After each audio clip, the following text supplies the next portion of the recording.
早晨，大家好，我係阿輝。好多人一聽到山石就會諗起黃金72小時，就會好驚，然後即刻去揾西醫用咩抗生素去處理。但係我哋有冇諗過一個問題？以前古代嘅人，佢哋如果山石冇得用抗生素處理，點算呢？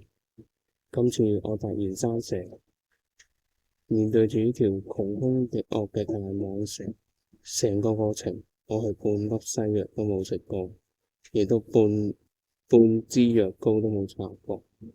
我想講嘅係靈丹妙藥就喺自身，其實身體本身就有好強嘅自我修復能力，你俾夠能量佢，佢自然就會做嘢。上一集我哋探討咗山石嘅原因同處理方案嘅思考準則。今集我就實實在在同大家分享成個山石嘅過程係點。首先，我嚟個文字描述先。喺2025年嘅5月6號夜晚沖涼嘅時候，突然發現山石，可以見到前腹沿住缸嘅位置出現紅色嘅皰疹，有向背後伸延嘅趨勢。出現紅色嘅皰疹只有右面。喺2025年嘅5月7號至5月12號，紅色皰疹開始發大，一路伸延到背後中間偏上嘅位置。2025年7月13日開始為山石嘅高峰期，情況頗為嚴重。山石位置唔單止非常紅腫，而且起晒水泡同埋冚晒落。2025年嘅5月14號夜晚，因為將包住山石位置嘅毛巾扯落嚟嗰陣，唔小心扯甩咗幾塊皮落嚟，所以背脊後邊嗰啲山石嘅地方有幾忽係冇咗塊皮嘅。2025年嘅5月15號夜晚，開始見到前腹、側腹同背部嘅位置有啲地方開始出現結焦。2025年嘅5月16號至到18號開始，紅腫開始消退，山石位置開始快速結焦，而且水泡同埋嵌膿嘅情況有明顯嘅好轉。2025年嘅5月19號已經完全冇晒紅腫，大部分山石嘅地方已經完成結焦，水泡同埋嵌膿嘅情況已經完全消失。只有之前唔小心扯落嚟嘅一個被扯落嚟皮嘅地方呢，仲未生翻啲新嘅皮膚出嚟。2025年嘅5月20號開始，基本上就係等山石嘅位置嗰啲焦自己甩落，直到2025年嘅5月27號，山石位置嗰啲焦呢，就已經全部甩晒。2025年5月28號，你可以清楚見到山石甩咗啲焦之後嗰啲罅。最後2025年嘅5月28至到30號，山石之後嘅罅呢，自己慢慢褪色。好啦，成個過程呢，就係咁啦。為求真實，文字描述完都好應該俾啲圖片大家睇下。以下落嚟係有山石嘅圖片。希望大家睇下山石嘅真實情況。我知道有啲人可能會比較怕，覺得好驚，所以大家有心理準備。如果大家唔想睇嘅話，可以 skip 咗佢。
好啦，睇完咁精彩嘅圖片，以下落嚟我會講下生蛇嗰陣身體嘅感覺係點樣。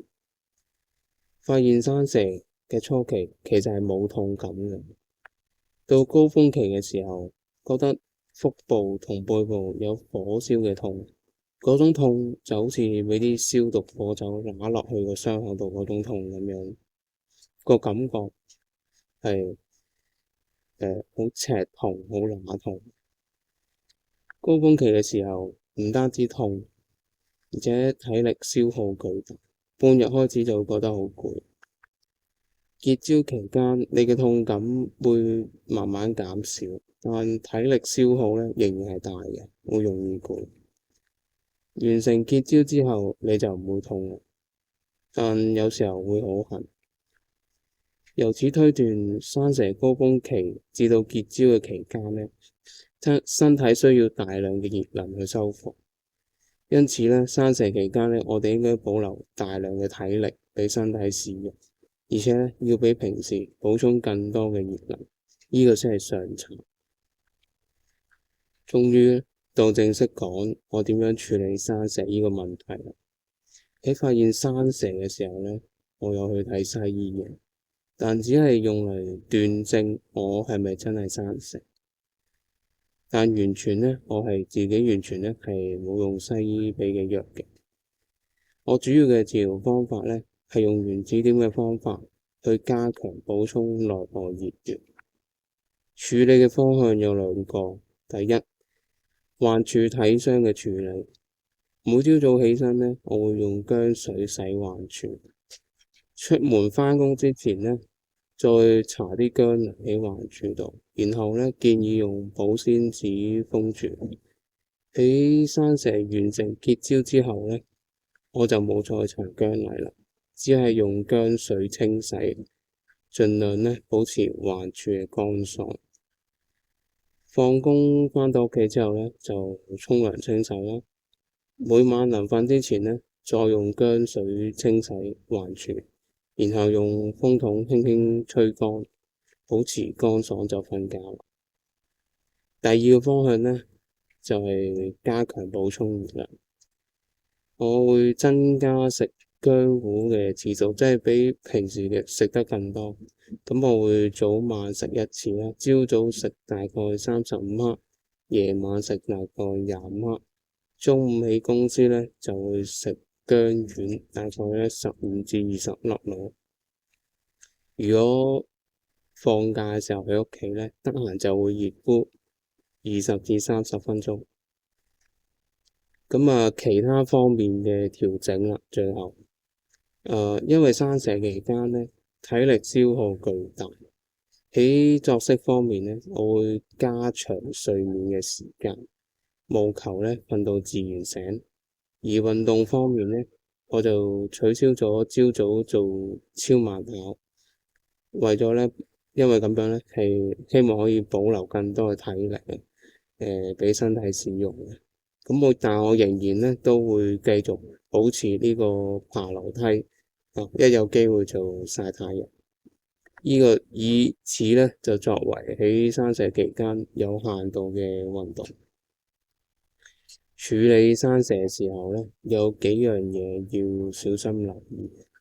第一，唔好喺患處嗰度搽薑油，sorry，唔好喺患處嗰度搽薑油，因為咁樣呢，會封死皮膚同外界空氣嘅接觸。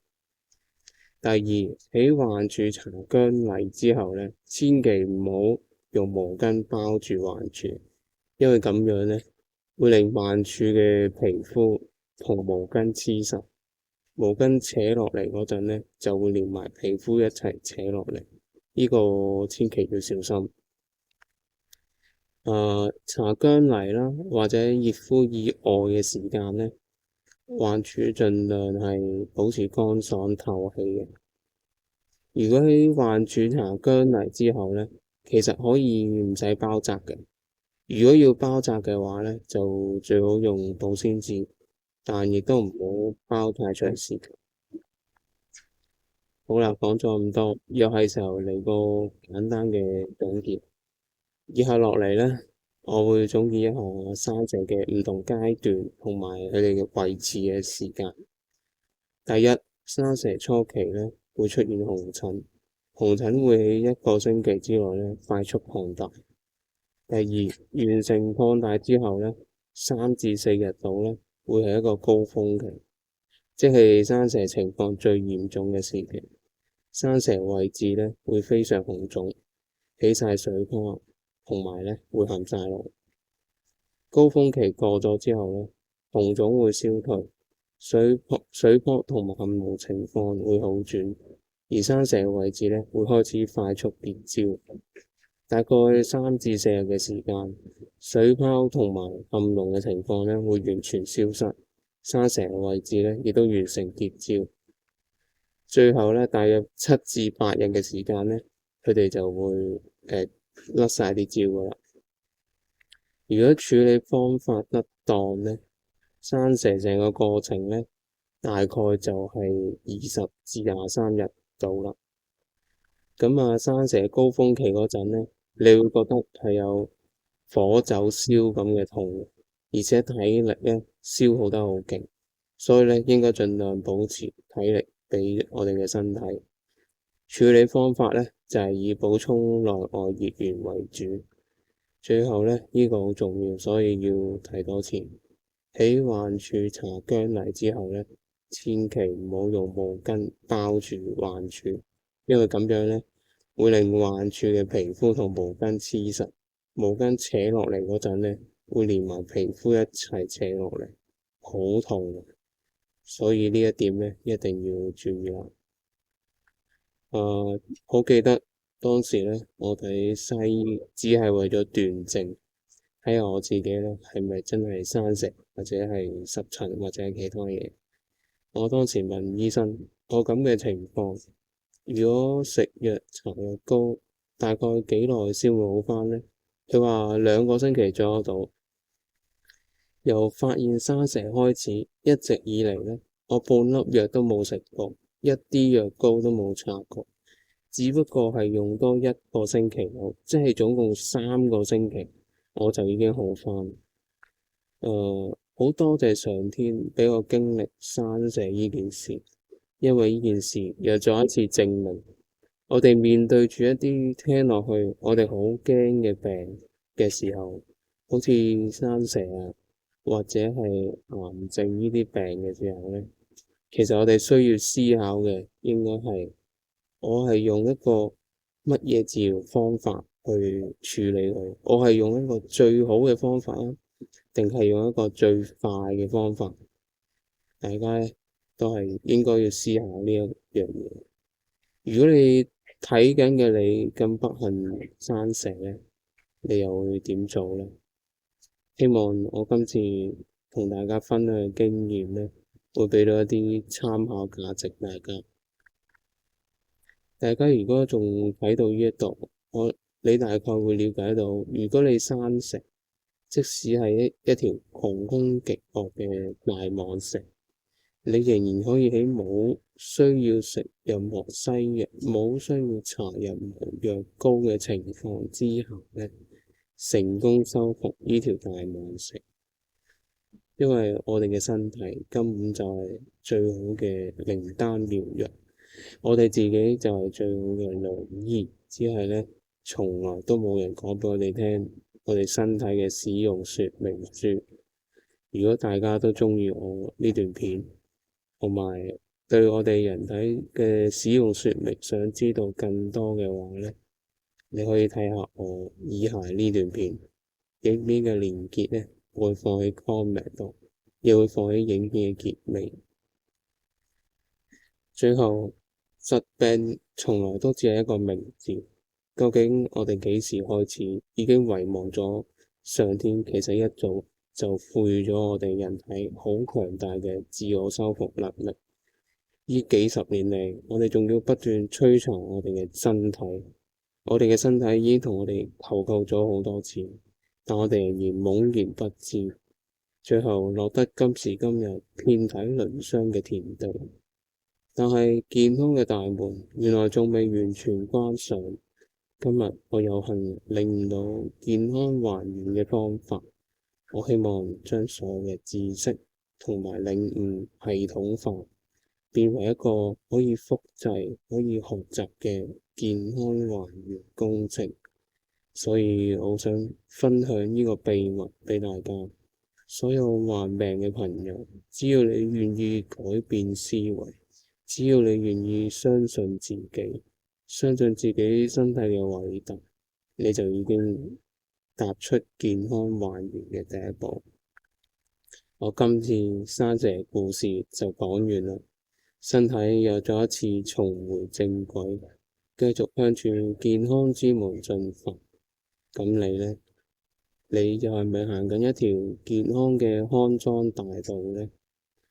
健康之門其實一早就已經打開，只係差你行嗰一步啫。未來我哋就一於喺健康之門嘅門前見啦。咁你啊〜